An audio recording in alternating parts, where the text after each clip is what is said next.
Bueno, buenas tardes. Ya nos encontramos, bueno, en la transmisión por el canal de YouTube del Laboratorio de Tecnologías y Nuevos Medios de la Cátedra de Usos Tecnológicos de la Comunicación de la Facultad de Humanidades de la Universidad Nacional de Salta. Y bueno, en esta oportunidad y en lo que está haciendo ya el tramo final de nuestras séptimas jornadas de comunicación, dispositivos y entornos digitales, contamos con la presencia, ¿sí? La presencia virtual a la distancia, del doctor Francisco Alvarelo, quien, bueno, nos va a convidar en este cierre de las jornadas, su exposición, su conferencia, que está relacionada y que tiene que ver con las lecturas en pantalla en tiempos de pandemia, esta propuesta que nos trae de conferencia el doctor Alvarelo para nuestra séptima jornada. Desde ya agradeciendo su participación y esta posibilidad que nos da de poder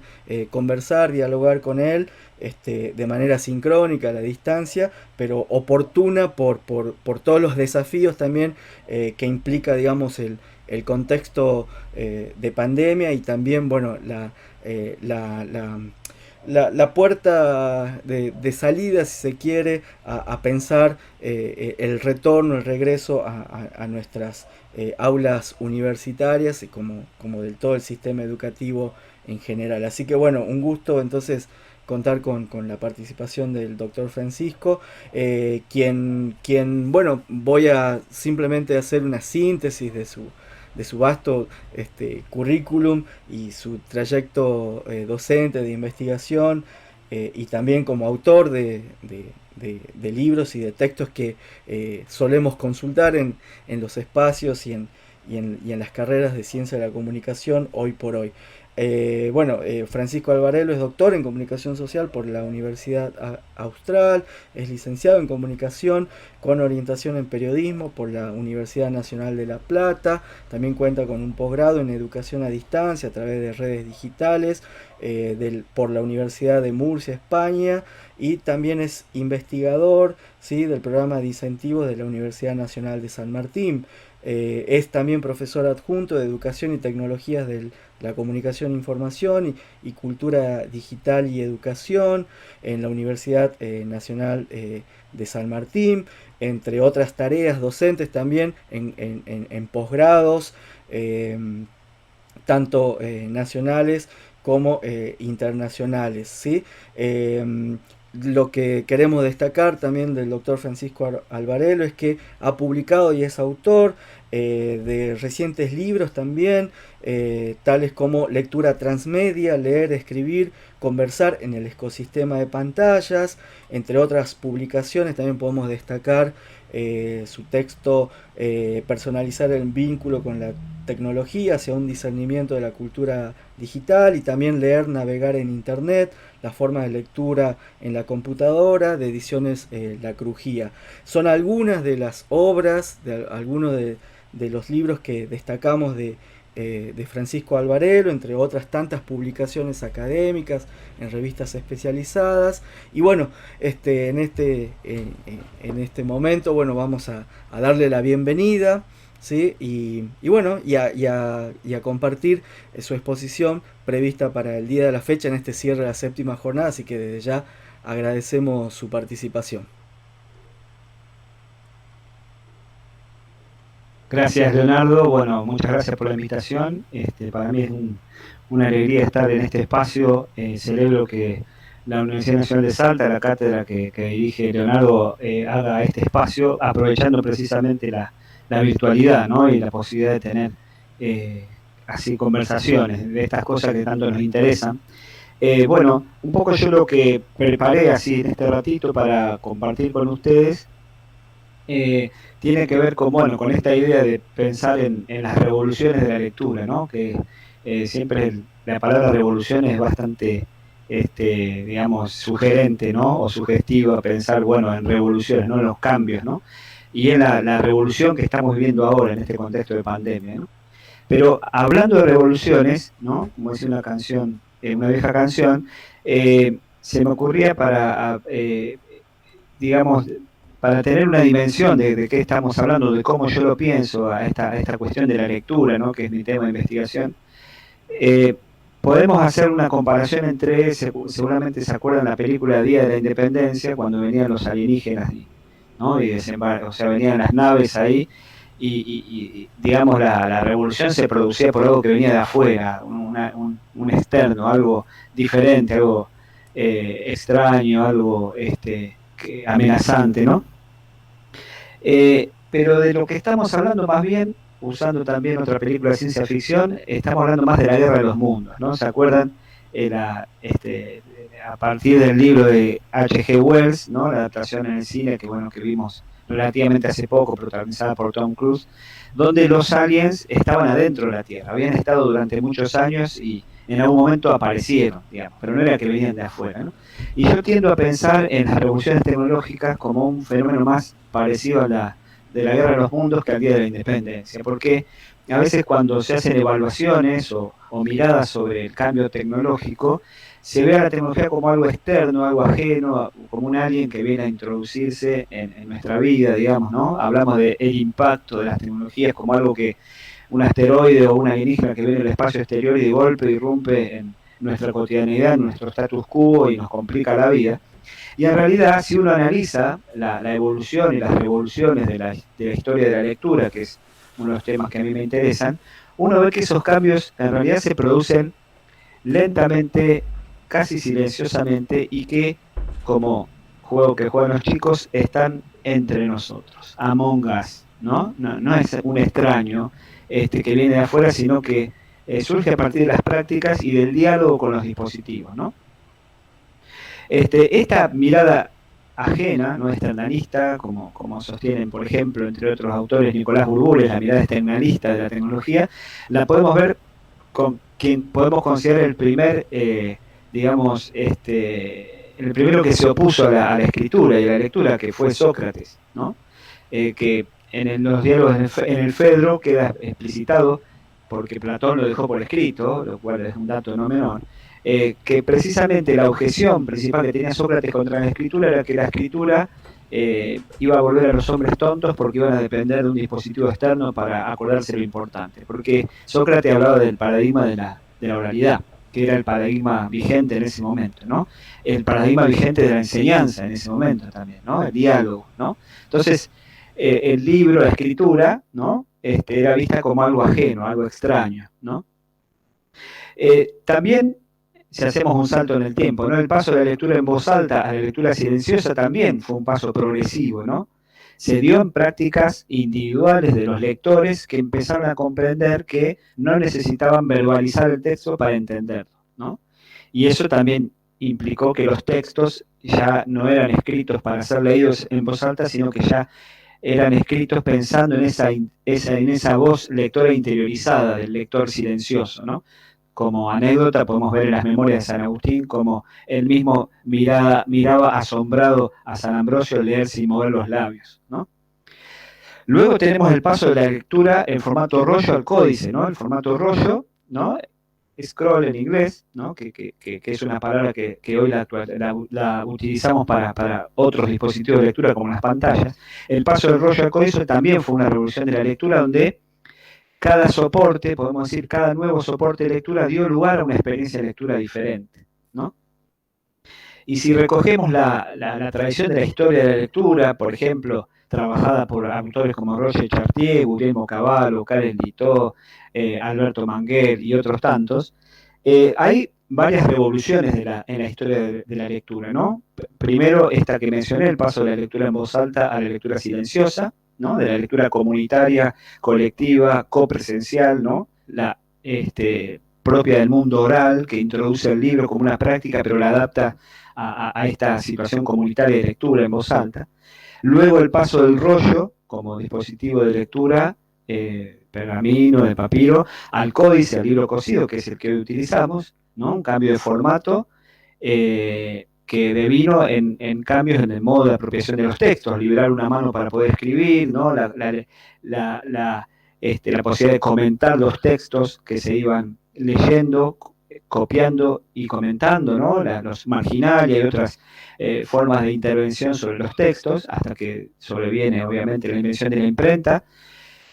Luego señalan también el paso de la lectura intensiva a la lectura extensiva, de leer pocos libros, muchas veces al punto de memorizarlo, a leer multiplicidad de libros superficialmente, extensivamente, irreverentemente, como dicen Cavallo y Chartier, ¿no? Se le pierde el respeto al libro, se lo lee por arriba, se lo lee fragmentadamente. Ese es un tema, esa es una problemática medieval, o sea que después vamos a ver que a lo largo de la historia estas cosas se van repitiendo, ¿no? Y finalmente señalan los autores lo que hoy nos ocupa a nosotros, el paso del códice, del libro cosido, a la pantalla, ¿no? Si uno piensa estos cambios, estas revoluciones anteriores de la lectura, uno puede comprender que cada una de ellas tuvieron circunstancias particulares, ¿no? Contextos particulares, en las que los lectores y los dispositivos dialogaron entre sí, digamos, ¿no? Las revoluciones de la lectura se producen en el espacio interactivo de la interfaz. La interfaz como aquello que media entre el lector y el usuario, entre el sistema y el usuario, ¿no? Y es una relación dialógica. De ahí, de este modo, desterramos esta idea externalista del Día de la Independencia, del alienígena que viene de afuera, porque en realidad el sentido se negocia en este espacio interactivo de la interfaz, como dice Carlos Escolari, ¿no?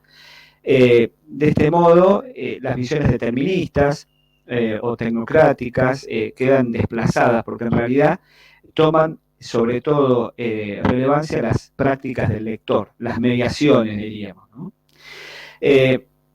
Y la otra característica que tiene estas revoluciones anteriores, para ponernos a pensar en el presente, es que son que no quedaron ahí, sino que vamos a ver que reaparecen en el presente, estas revoluciones anteriores, ¿no? Ahora, ¿qué necesitamos para entender esta revolución actual de la lectura en el contexto de pandemia, ¿no? Primero, dejar de pensar a los dispositivos, de pensar meramente en los dispositivos, en los aparatos, en la tecnología, para pensar en las prácticas de lectura, en las estrategias de lectura, ¿no? Que son las que definen, en definitiva, la experiencia de lectura, ¿no? Tenemos una mirada muy metida, muy, digamos, concentrada en los dispositivos, en la tecnología, en la aparatología de la lectura, y lo que es más relevante, que a mí me interesa indagar, es en las prácticas de lectura. ¿Qué hacen efectivamente o finalmente los lectores con los dispositivos que usan para leer?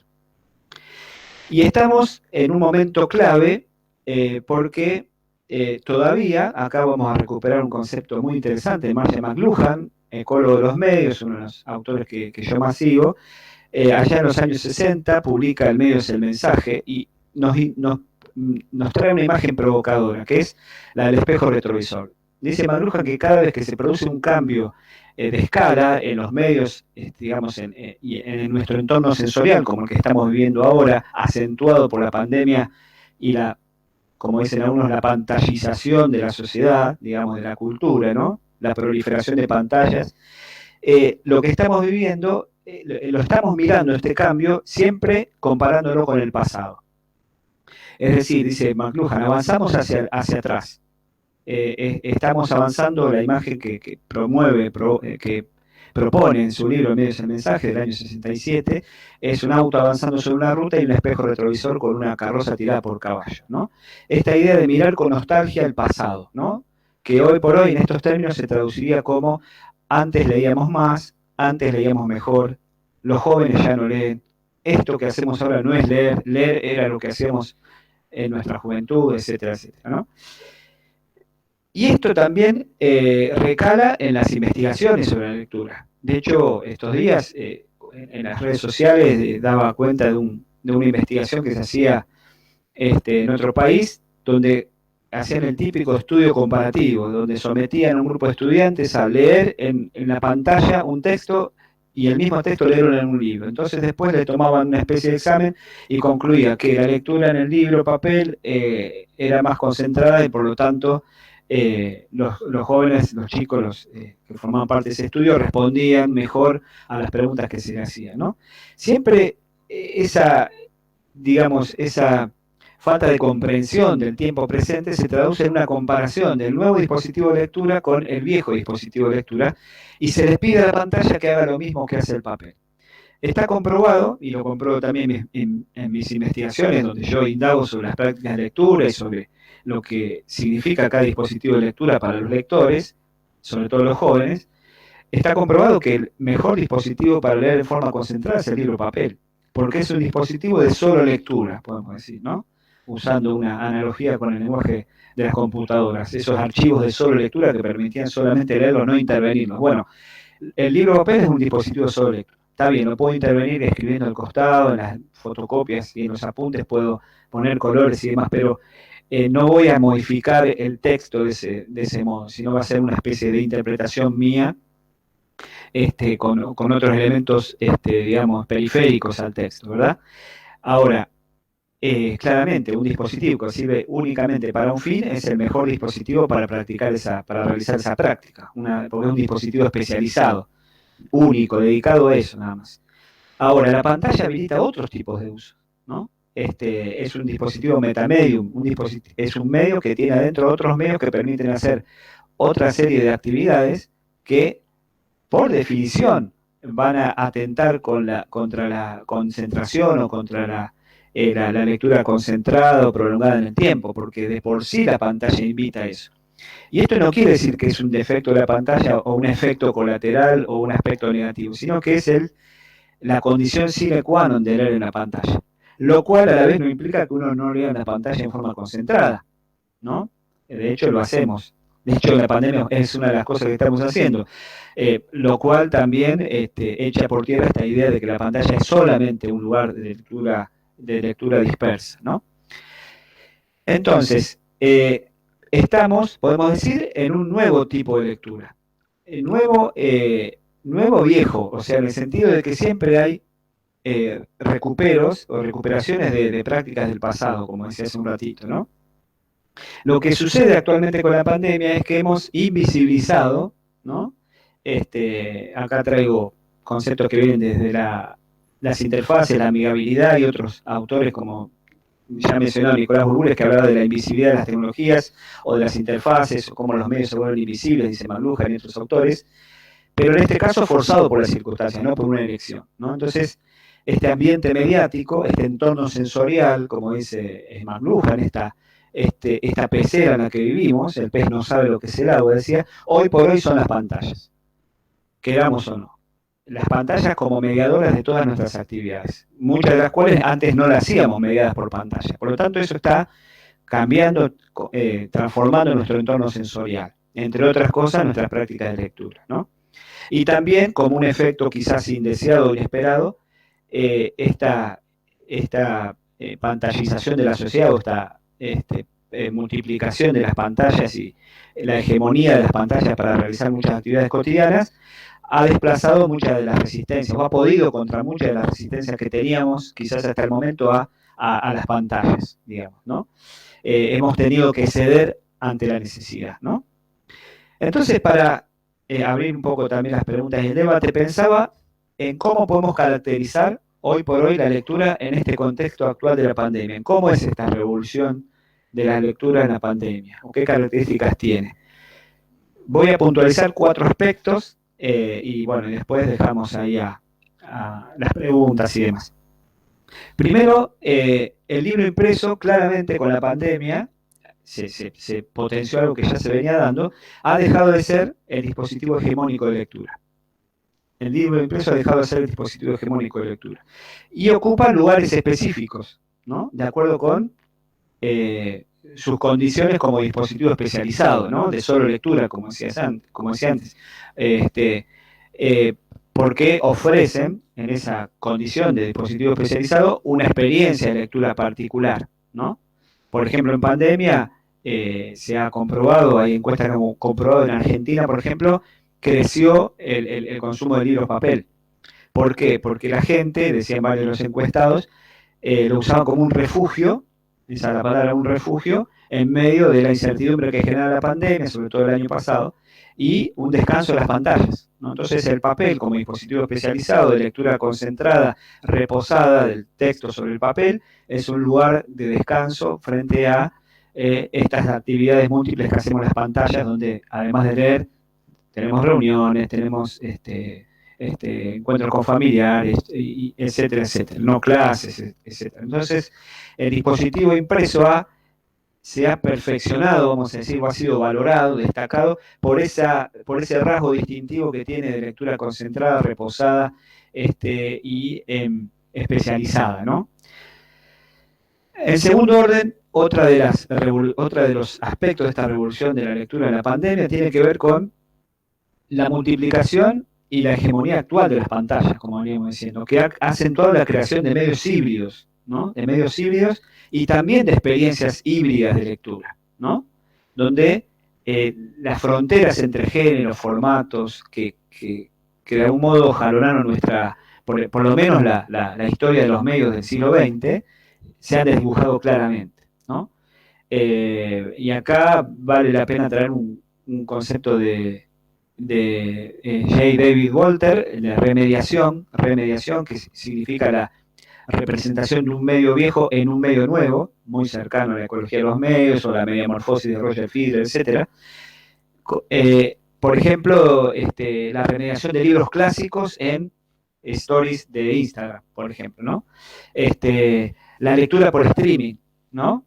Que una práctica que se daba habitualmente en formato audiovisual, con el caso de Netflix y demás, y que ahora se hace a través de las pantallas, ¿no? Hay empresas que en Argentina, de hecho, ofrecen ese servicio, ¿no? Que implica un tipo de relación con el texto distinto, ¿no? Uno no tiene la propiedad sobre el texto, sino que accede a un derecho de lectura, digamos, ¿no? Para leerlo por un momento determinado, está sincronizado en la nube, ¿no?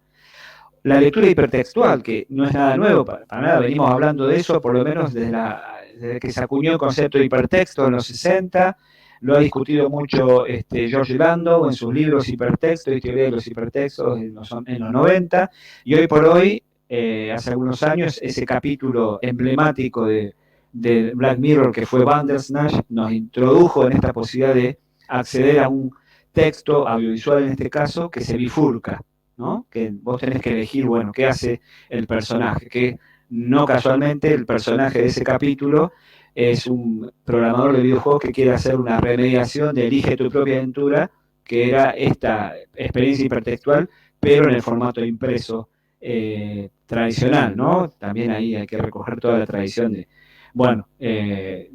postestructuralismo francés, de Derrida, Barthes, Foucault, también de la ficción en Argentina, como Jorge Luis Borges, El jardín de los senderos que se bifurcan, Julio Cortázar con Rayuela, etcétera, etcétera, ¿no? Entonces, esta hibridación ya que se venía dando con la digitalización, la convergencia de medios, lo que trabaja Henry Jenkins y otros autores, en la pandemia se ha agudizado porque, bueno, estamos cada vez más accediendo a estos textos a través de las pantallas y asistiendo a estas mezclas cada vez más frecuentes, ¿no? En tercer lugar, otra de las características de esta revolución de la lectura de la pandemia tiene que ver con, decía, las experiencias híbridas de lectura también. O sea, esta hibridación o esta hibridez, ¿no? Un concepto que también trabaja Carlos Scolari, que actualiza la ecología de los medios y añade este concepto de la hibridación, esta mezcla entre lo nuevo y lo viejo, no se da tan solo en términos de los medios, de los propios medios, los dispositivos y las ofertas que tienen, sino también de las prácticas de lectura, ¿no? Yo esto lo llamo lectura transmedia, ¿no? Esta idea de esta lectura que incluye diversidad de medios y plataformas, pero sobre todo, y en continuidad con, por lo menos, el estudio del texto electrónico, el hipertexto, que ya es, no sé, como ahí el libro, uno de los libros pioneros en esto fue El futuro del libro, una compilación también de los 90 que ya introducía estas ideas, ¿no? Se desdibuja la frontera entre lector y autor, ya claramente, ¿no? Aparece el hiperlector, según Burbules, o el navegador transmedia, según Henry Jenkins, ¿no? Estas figuras que aparecen, el prosumidor, ¿sí? Y esos híbridos se producen casualmente, no casualmente, por la intervención de estos prosumidores, ¿no? Esos híbridos no son solamente, como decía antes, por una oferta de los medios o de las empresas de medios, sino también por la participación de los usuarios, ¿no? Entonces, no solo leemos distinto en distintas plataformas, también, porque sabemos, y eso está comprobado, y bueno, hay mucha investigación al respecto, que no es lo mismo leer en papel que en pantalla, no es lo mismo leer en un dispositivo pequeño como un teléfono móvil que leer en una pantalla como una tablet o como una computadora de escritorio o una notebook, ¿sí? Eh, pero también no es lo mismo leer en papel, no es lo mismo leer en determinados tamaños de papel, eso lo tenemos claro. No solo leemos distinto en cada dispositivo, sino que en este contexto de pantallas y en este contexto de lectura transmedia, como lo llamo yo, ponemos en diálogo esos distintos dispositivos. Es una mirada que los ve no como competidores y devoradores de atención, sino como plataformas que ofrecen distintas experiencias de lectura que los usuarios las van poniendo en diálogo. Y esto lo demuestra la investigación. Yo vengo investigando el tema de lectura transmedia y actualmente estamos con un grupo de 11 universidades llevando adelante una investigación en 11 universidades argentinas sobre cómo estudian y cómo se informan los estudiantes de comunicación de carreras argentinas de comunicación y de periodismo. Y uno lo que va viendo es que hay un montón, una diversidad de prácticas de lectura transmedia en cuanto a cómo los estudiantes de comunicación, de periodismo, ponen en diálogo esos distintos medios cuando estudian. No solamente leen de la pantalla cada vez más porque no tienen quizás acceso a los libros o las fotocopias por el tema de la cuarentena o porque es caro o porque se acostumbraron a leer en la pantalla, aunque antes se resistían, sino que también hay prácticas colaborativas con sus compañeros, de compartir apuntes a través de la nube, de mandarse mensajes a través de WhatsApp, etcétera, y donde se le asigna a cada plataforma una función complementaria con otra. Entonces es lo que yo menciono como un ecosistema de medios, ¿no? Donde no compiten, sino que se complementan, ¿no? Y esto es, decíamos al comienzo que la historia se repetía, esto es una remediación de la lectura extensiva que decía antes, nada más que entre distintos dispositivos. Podríamos decir hiperextensiva, ¿no? Y finalmente, la última característica que quiero destacar, creo que una de las centrales o más patentes en estos meses, digamos, tiene que ver con el momento de la lectura actual, que es, yo lo caracterizaría como un momento de una lectura colectiva y en voz alta. Estamos en un momento de lectura colectiva y en voz alta, que de algún modo es una remediación de la vieja lectura en voz alta de la antigüedad, previa a la lectura silenciosa, digamos, que se practicaba en comunidades, por la necesidad que había, no había muchos que sabían leer, no había muchos libros, y la lectura tenía una connotación colectiva, comunitaria, ¿no? Y el lector desarrollaba como una performance, digamos, una actuación, ¿no? La lectura silenciosa que caracterizó hasta este momento, quizás nuestra experiencia de lectura en el códice, ¿no? En el libro cosido, ya no es la práctica de lectura hegemónica, ¿no? Si bien las encuestas sobre lectura siguen preguntando sobre ese tipo de lectura, por lo tanto estamos como desincronizados con la evaluación que hacemos del momento de la lectura, ¿no? Esta lectura en el códice, en forma silenciosa, cada vez está más limitada, digamos, está limitada a momentos especiales, digamos, ¿no? Donde, depende obviamente del género, del tipo de libro, etcétera, etcétera, se recrea esta relación íntima con el texto, ¿no? De lectura concentrada. Es una estrategia de lectura más. No es que se ha eliminado, no se ha perdido claramente.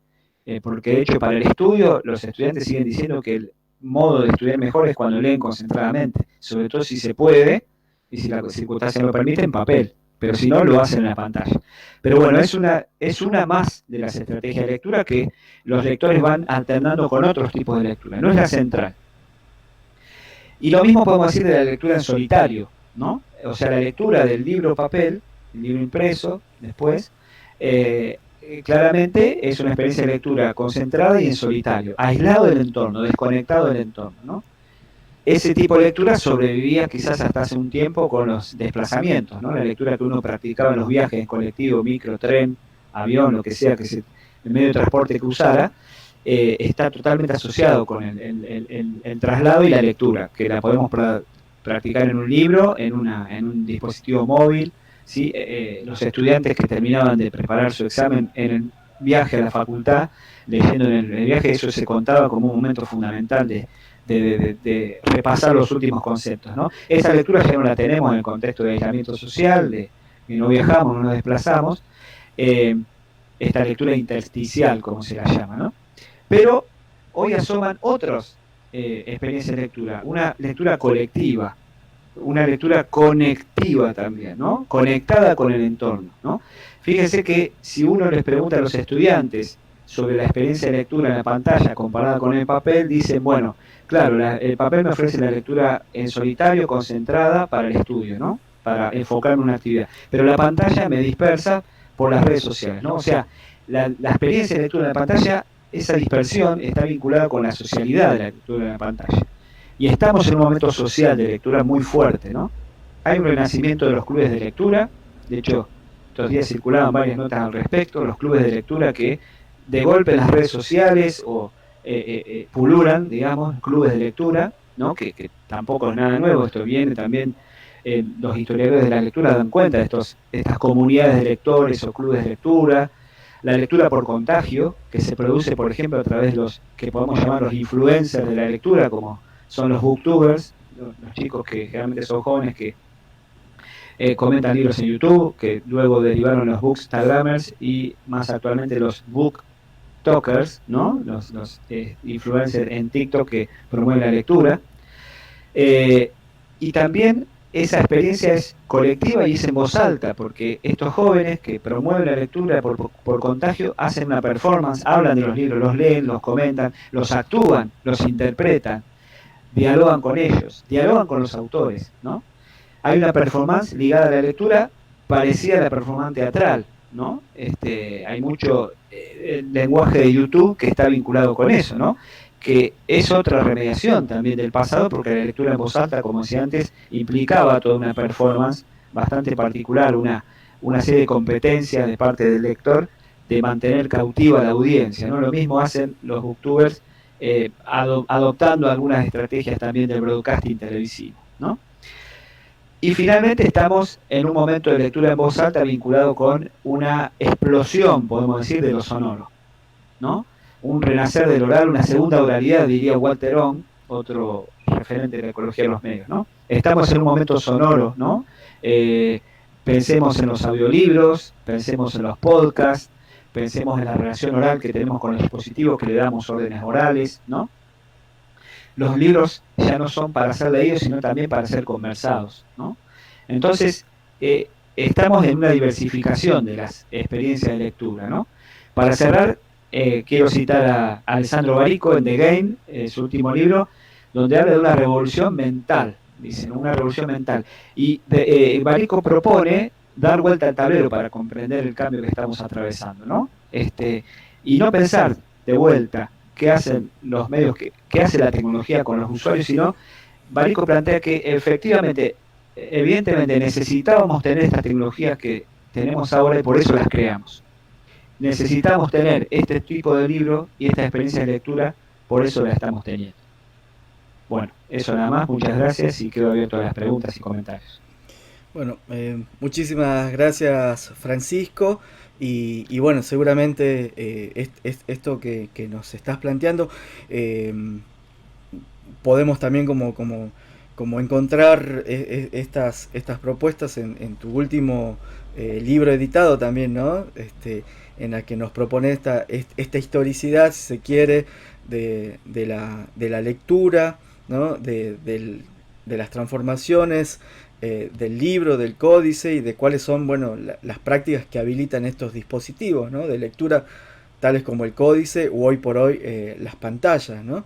Y en ese sentido, bueno, también algo que conversábamos y de cómo ahora estamos en este momento de que se reconfigura un poco, ¿no? Esa remediación de la que vos nos estabas mencionando, de volver digamos, a prácticas de oralidad, esto de conformar clubes de lectura, bueno, todo lo que es el auge del podcast o en términos de producción broadcasting, todo lo que está haciendo, bueno, la cuestión de los booktubers o aquellos que utilizan, bueno, los influencers de las nuevas redes sociales como TikTok, etcétera. Digo, también esto tiene que ver con un agotamiento de estar frente a la pantalla que hace que, más allá de esa figura del espejo retrovisor que nos remite y nos devuelve a un pasado querido, digamos, hoy también, digamos, esa mirada hacia atrás está como proponiendo nuevas prácticas, es decir, frente a esa mirada hacia atrás hay como una renovación, ¿no? Hacia pensar nuevas posibilidades, ¿no? De lectura, en este caso en particular, como la que estamos conversando ahora. No sé al respecto si, si, si tiene que ver un poco con este fenómeno de agotamiento de la pantalla, el volver nuevamente a esos dispositivos más vintage, si se quiere. Sí, sí, es llamativo porque estamos en un momento vintage en general, ¿no? Y lo vintage llama mucho, ¿no? Pero claramente, a ver, uno no deja de tener, yo acá tengo una pila de libros, ¿no? Papel, y creo que esta situación a uno, desde la experiencia de lector, el papel sigue siendo ese lugar como digamos, de placer, de estar tranquilo, digamos. A mí particularmente me genera la misma sensación voy a decir una marca, el Kindle, ¿no? El libro, el e-reader, digamos, ¿no? Porque es de solo lectura, digamos. Uno necesita ese momento de decir, bueno, voy a solo leer, por así decirlo, ¿no? Habría que agregarle a leer la palabra solo leer, o a multileer, no sé, o a transleer, ¿no? Para aclarar, porque precisamente el problema que tenemos para mirar el fenómeno es que tenemos asociado un verbo a un tipo de práctica o a un tipo de formato, ¿no? Cuando es mucho más diverso, ¿no? Es como decir, el otro día hablaba con alguien sobre esto y decía, bueno, comer, ¿no? Uno dice, puede comer bien, comer comida sana, comida chatarra, pero usa siempre la misma palabra comer, ¿no? O sea, pero es verdad que este cansancio de la pantalla nos está, eh, eh, porque nos está entrenando ante un tipo de lectura que tiene un costo, obviamente, de cansancio, y está comprobado, las pantallas LED, las pantallas luminosas provocan mayor cansancio visual, eh, y el libro papel en ese sentido es mucho mejor, mucho más amigable para la lectura, igual que los e-readers como Kindle, el Novel como es el Nook de Barnes and Noble y otros más, bueno, el Papyrus y otros más que están por ahí en el mercado. Entonces uno busca eso, ¿no? Como un descanso, ¿no? Así que sí, me parece que hay algo, y además de lo vintage, porque bueno, también, si lo vemos en un fenómeno más amplio, ¿por qué el consumo de discos de vinilo? Claro. ¿Sí? Es como, y eso también habla de que en contra de estas miradas así un poco pesimistas o de sustitución de un medio por otro, que los medios siguen subsistiendo, ¿no? Que siguen sobreviviendo, quizás no ya hegemónicamente, no son los hegemónicos los centrales, pero son una oferta más dentro del panorama. Eh, entonces yo creo que como lectores o consumidores de contenidos tenemos más opciones para elegir, ¿no? Entonces, antes quizás teníamos una sola opción y la usamos para todo, era el libro papel, ¿no? Que lo usamos para un montón de diversidad de textos. Ahora hay textos, por ejemplo, los manuales de referencia y demás, que claramente se ha demostrado que es mucho más amigable la pantalla, ¿no? Para buscar una información rápidamente, ¿no? Si bien se siguen imprimiendo y cada tanto ves las enciclopedias quizás completando una, una biblioteca que ya nadie consulta, pero están ahí de fondo, ¿no? Pero hay textos que son mejores en digital o en otros formatos, entonces el libro lo vamos ubicando en un lugar particular, y tal vez ese lugar particular sea el lugar también del fetiche, del libro objeto, ¿no? Porque los booktubers leen libros papel, y son jóvenes, no es que lo siento que los jóvenes no leen, leen libros papel larguísimos, 300 páginas, cómo se explica en un contexto de brevedad, de fugacidad, como es escolar y de cultura snack, lo mismo lo decía él mismo, cómo se explica que eso conviva con lecturas de largo aliento, de novelas o secuelas de 300 páginas, 5 o 7 libros, como el caso de Harry Potter, bueno, etcétera, etcétera, que lo consumen los jóvenes. ¿Por qué? Hay algo también con el fetiche del libro papel que tienen los jóvenes y que lo militan, digamos, ¿no? Entonces, esta cosa de la sustitución también es para discutir, ¿no? Bueno, bien interesante. Y acá justamente en el chat del streaming por YouTube, Macarena nos deja un par de mensajes que tienen que ver justamente con este fenómeno, si se quiere, ¿no? De los booktubers o de los millennials que se apropian justamente de estos dispositivos de lectura, como el libro, ¿no? Que para algunos puede ser una novedad, un objeto de fetiche o un objeto de culto o vintage. Y bueno, nos comenta que en este caso tu tu último texto fue de gran ayuda para finalizar su tesis, que tenía que ver justamente con las nuevas prácticas comunicacionales participativas de los millennials en redes sociales como Instagram. Prácticamente ese nos deja acá casi el título de su tesis, donde bueno, hace referencia a tu último libro, ¿no? Así que bueno, nos deja eso. También dice que entiende que las tecnologías no se irán, ¿no?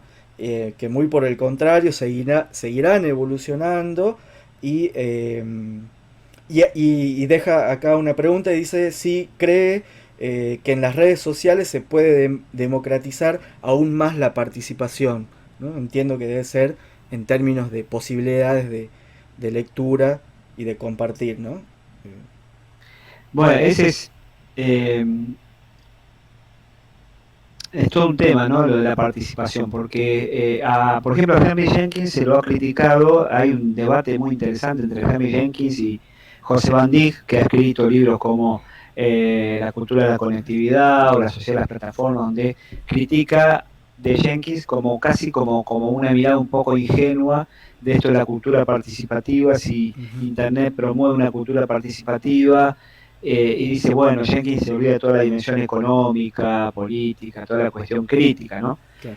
Yo creo que con la pandemia se ha puesto en evidencia que necesitamos, bueno, políticas públicas, por ejemplo, que garanticen el acceso igualitario a Internet y a dispositivos conectados con una conectividad de calidad en los distintos lugares del país o Latinoamérica, por hablar un poquito más amplio, ¿no? Primero, para la participación, tiene que haber una infraestructura que lo permita, ¿no? Porque Internet no viene a democratizar todo si no hay acceso asegurado, digamos, ¿no? Porque una mirada ingenua de Internet de los primeros años, como fue siempre con cada nuevo medio, que parecía que iba a romper todo y a cambiar todo, o a revolucionar todo, hablando de revoluciones, tenía que ver con que, bueno, iba a ser la democracia perfecta, ¿no? Y demás, ¿no? Las redes descentradas. Lo que estamos viendo ahora es como un retroceso de todas esas cuestiones, primero por el tema de conectividad y por otro, bueno, se habló mucho en este congreso, en el inicio, Diego Levy, ¿no? Por el tema de los algoritmos, ¿no?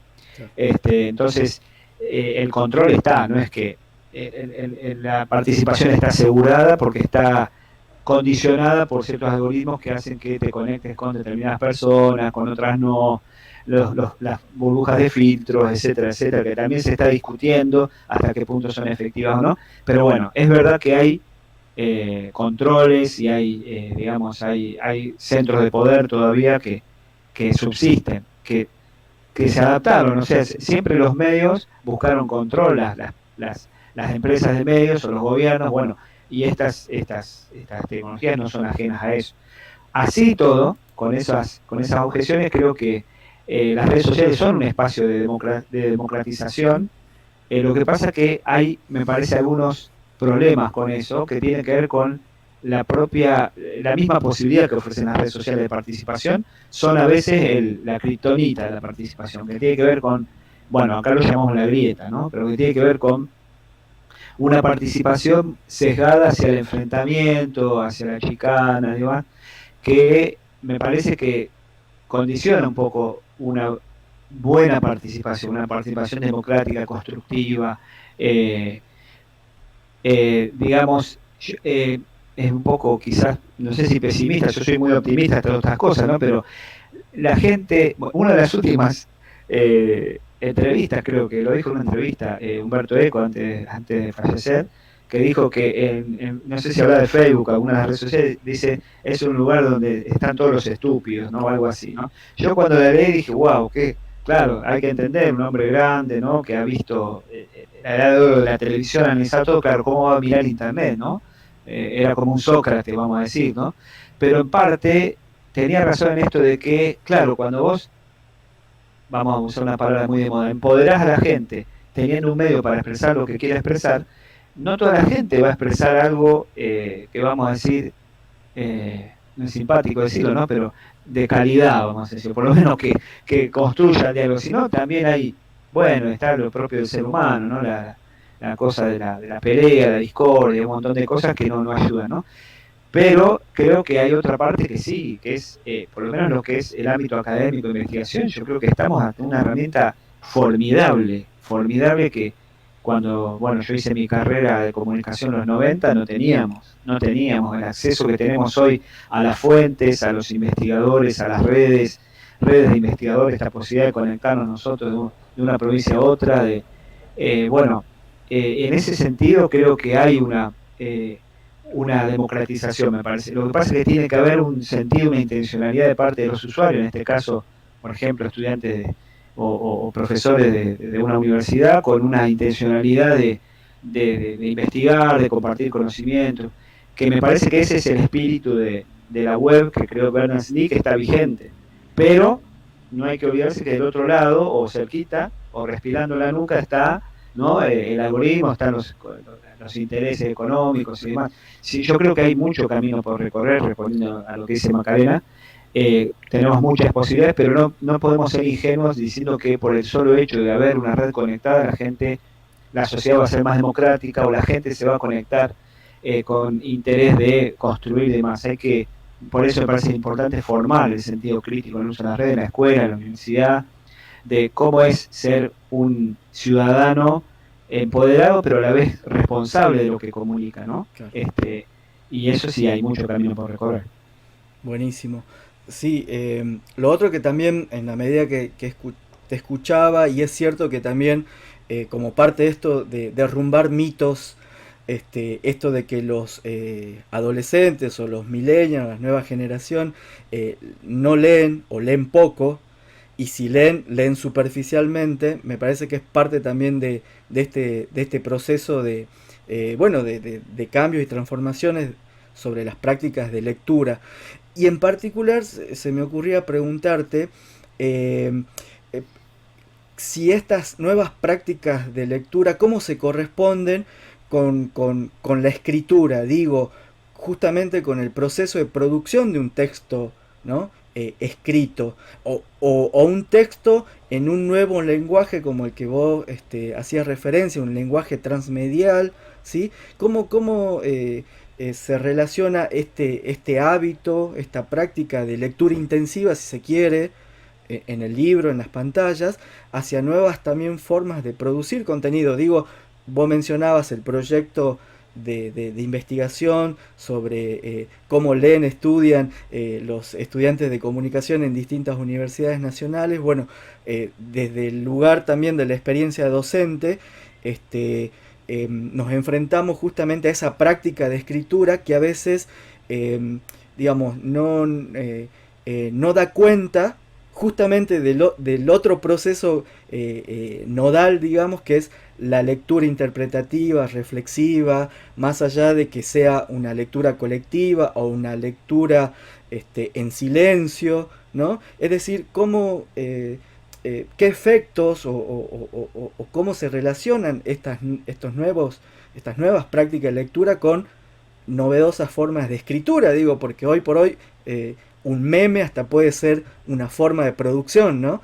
De un contenido textual, digo, ¿no? No sé si en ese sentido están como reflexionando en tu equipo o a partir de tus propias experiencias de investigación. Sí, a ver, claro, son como distintos registros de Ujú. lectura y escritura.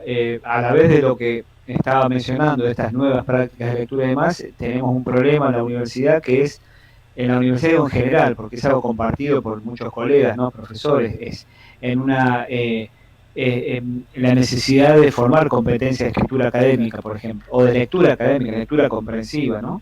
Porque precisamente no es, digamos, esta diversidad de pantallas, multiplicación, etcétera, que va en contra de la concentración, como decíamos antes, sin poner una mirada apocalíptica de comparar con el pasado, pero es cierto que eh, eh, no facilita, vamos a decir, no facilita el desarrollo de competencias de lectura profunda, por ejemplo, para comprender un texto, digamos, no sé, Habermas, por poner un caso, Claro.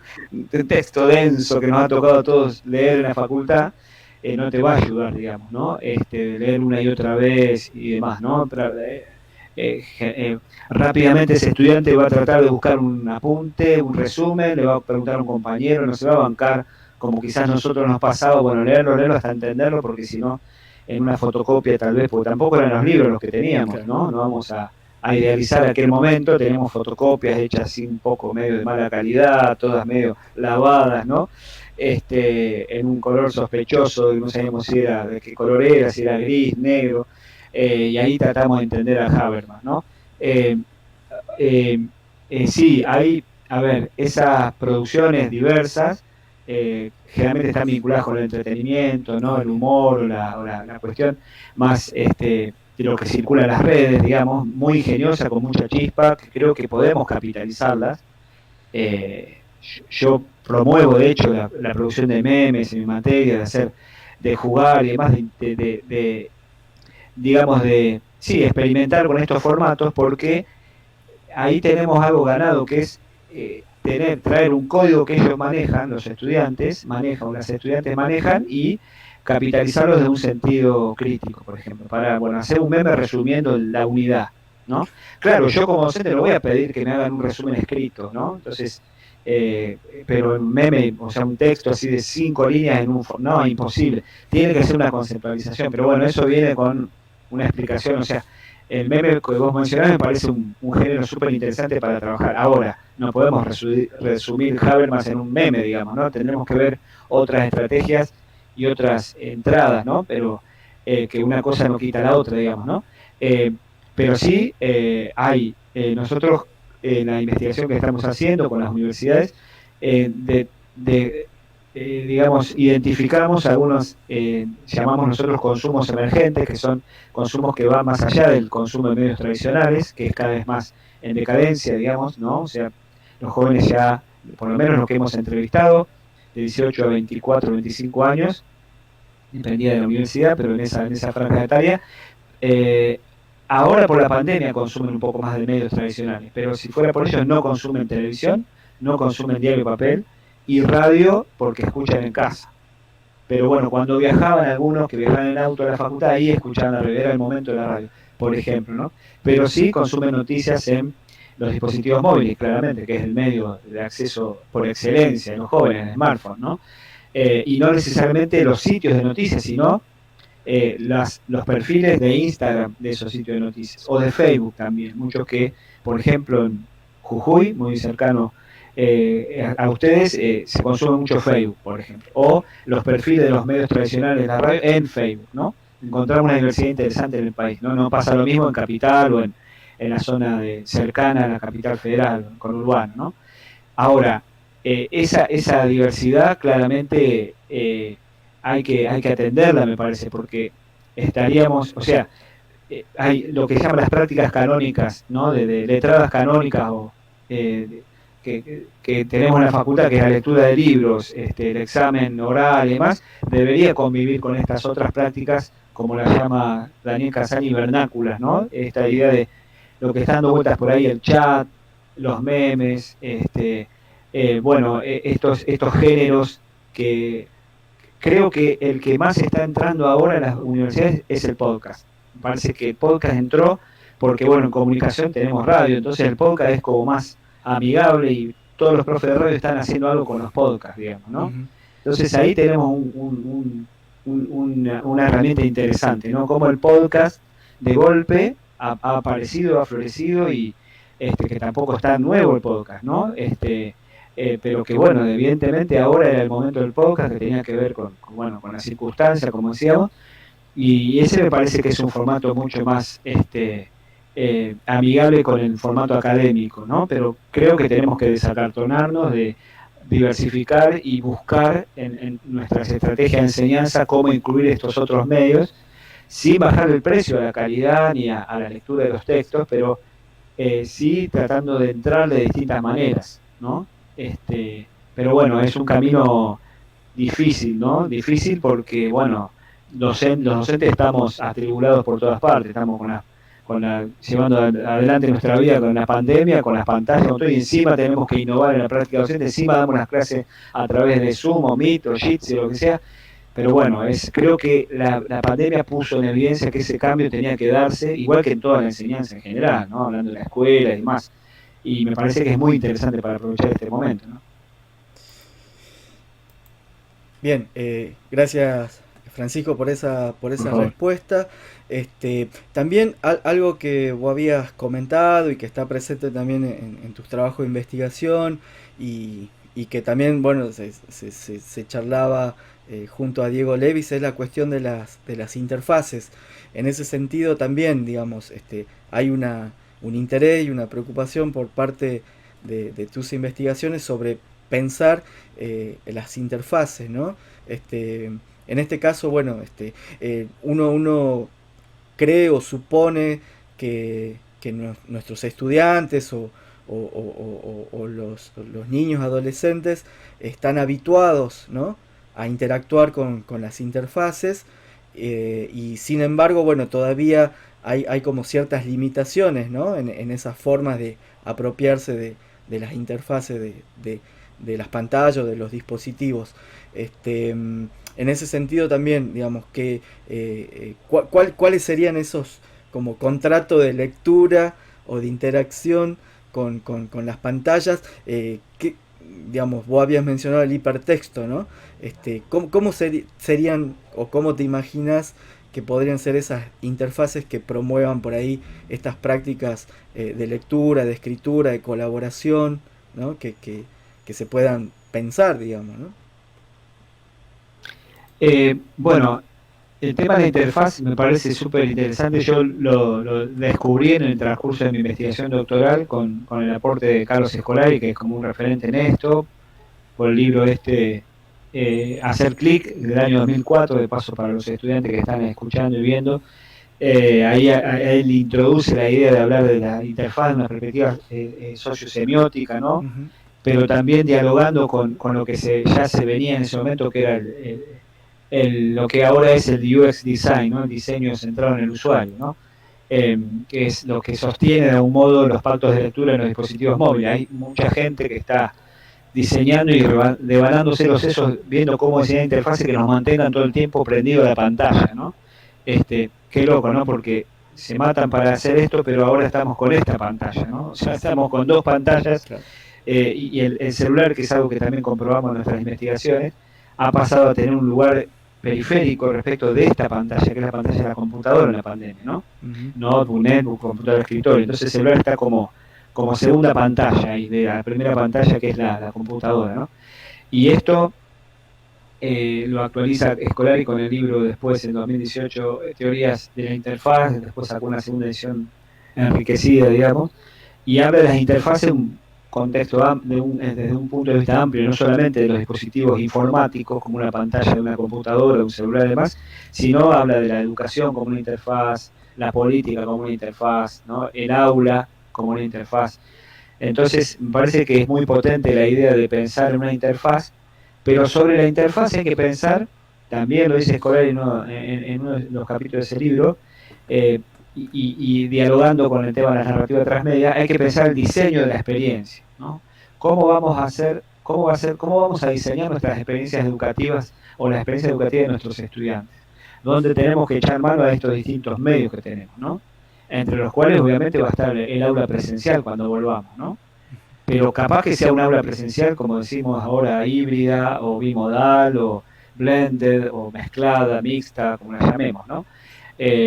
Si tenemos en la cabeza como si fuéramos unos productores transmedia o unos diseñadores de experiencia, decir, bueno, le voy a ofrecer a través de la interfaz aula presencial un contenido o una experiencia particular que dé cuenta de las características de esta interfaz, como es la clase presencial.